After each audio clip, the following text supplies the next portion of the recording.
Hey everybody, it's Eric Murray from thesugarhuddle.com. Last couple of weeks, one of the things I posted on the weekend is training camp movers and shakers, just kind of talking about some guys who have been, surprises in training camp, and other guys have been disappointments, a combination of young guys and veterans.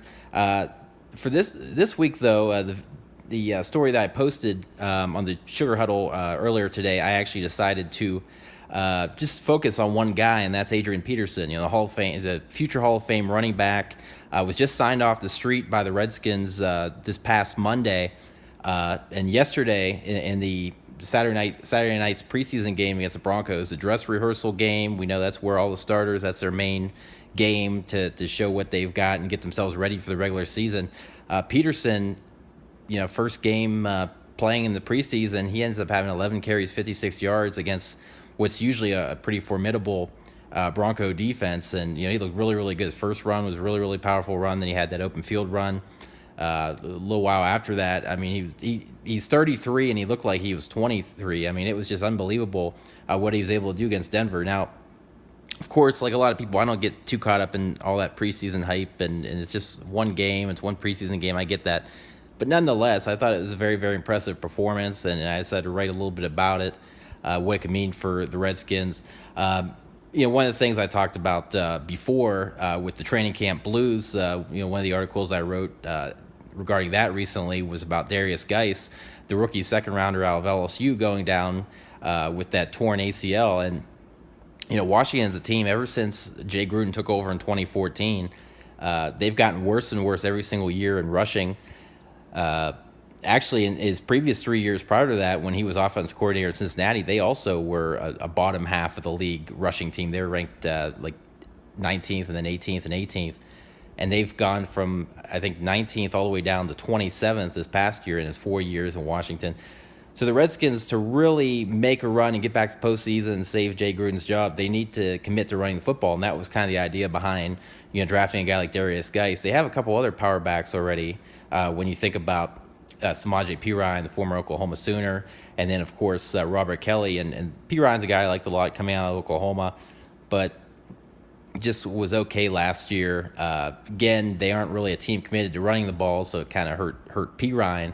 And then Kelly's been, whatever. And then Chris Thompson, you have him, but he's an offensive weapon. He's a small guy. He's really hybrid, running back, slot receiver, return man type. He's only going to carry the ball so many times. So Darius Geis was kind of seen as this guy who could really kind of change things for the Redskins. And he still could down the road, but obviously it won't be this year with that injury. But they signed Peterson off the street, figured why not? Got nothing to lose, give it a shot. And he definitely did a great job the other night. But, I think for Washington, not only is it a no risk, extremely high reward possibly, but, you could still kind of commit to running the ball like you're kind of thinking about doing this year and still have pretty good success. Peterson's dealt with a lot of injuries the last couple of years. He only played in 10 games last year with New Orleans and Arizona.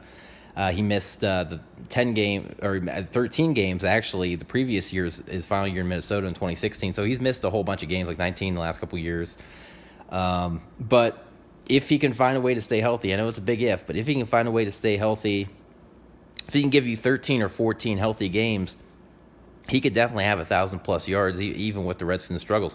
Redskins are very, very similar to the Detroit Lions in the sense that, the Lions have a lot of talent on their offensive line. They've got a couple Pro Bowl guys there.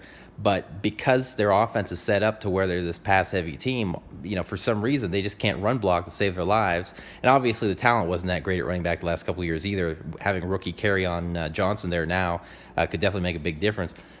But in Washington, it was a combination of not having good enough backs, but a lot of it, too, again, was on Gruden and the way his West Coast-style offense is set up. It's more of a pass-heavy West Coast. There's not a ton of balance to it. And so now you thought you had, obviously, Geis. Again, you won't have him now, but still, now you got Peterson. And, I think with that offensive line, they got guys like Brandon Sheriff and Trent Williams. They've got a good-looking offensive line. So if they decide to get more gritty and really get tough, I think Peterson could definitely have 1,000 yards. Again, it's not going to be way over 1,000 yards or nothing like that. Maybe 1,100 tops if he plays all 16. But I think he'll have a pretty decent year if he can stay healthy. Remember, he wasn't real happy with his role in New Orleans, and he kind of forced his way out of there, got traded.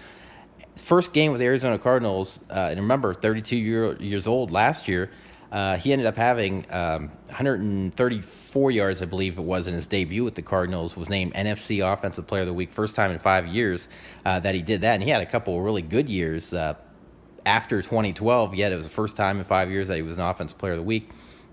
And then he had another game not long after. Again, at 32 years old, he had a career-high 37 carries against the 49ers. He ended up having 159 yards in that game. So, that was behind a pretty mediocre to below average offensive line in Arizona. Remember, Carson Palmer went down with an injury, so he was playing with backup quarterbacks basically the whole time.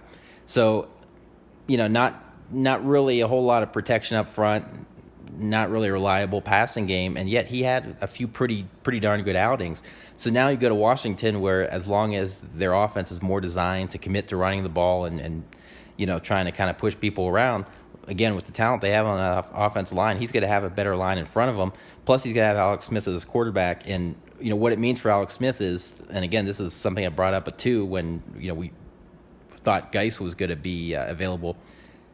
Alex Smith's a guy that, for him to really thrive, he obviously has to have kind of everything around him. He needs to have a good line, good receivers, and a really good running game. And he's had some really good running backs in recent years. Obviously, the rookie and Kareem Hunt last year. A lot of people thought maybe Geis would be this year's Hunt, except he doesn't have as much pass catching ability, but nonetheless could have had a big year. But now you got Peterson. So, putting Smith and Peterson together, all of a sudden Washington, who I think I had going 7-9 this year, which I'm still sticking by that prediction, but who knows, maybe they could find a way now to get those 2 or 3 extra wins and get into the playoffs in a very tough NFC. And who knows, the Eagles, as talented as they are, with, Foles kind of getting banged up in preseason, uncertainty about Wentz, who knows, maybe it only will take 10 wins to win the East. I still think the Eagles will win more than that and take the division, but who knows? With injuries, it could end up being a 10-win division. So maybe all of a sudden this Peterson pickup is the ticket. Again, I know I don't want to get caught up with one preseason game, but nonetheless, impressive performance. And again, big, something that Alex Smith needs, big help for him in that offense. So, we'll see. But yeah, I just wanted to talk about that real quick. Could be one of the most underrated, or actually, I shouldn't even say that, could be one of the biggest moves this offseason if this Peterson thing works out. So we'll see. But anyways, that's my thoughts on that. Look for it at the end of this weekend. I'm going to post an NFC South preview video. I've done team previews already this past throughout the week. So anyways, I'll be posting that real soon. And then next week, AFC South, that'll be the last division that I'll be previewing to close it out. And then right after that, I'll have the playoff predictions right before the season starts with that first game. So NFL season's right around the corner. But anyways, that's all I got. So, yeah, go and visit thesugarhuddle.com. Take care.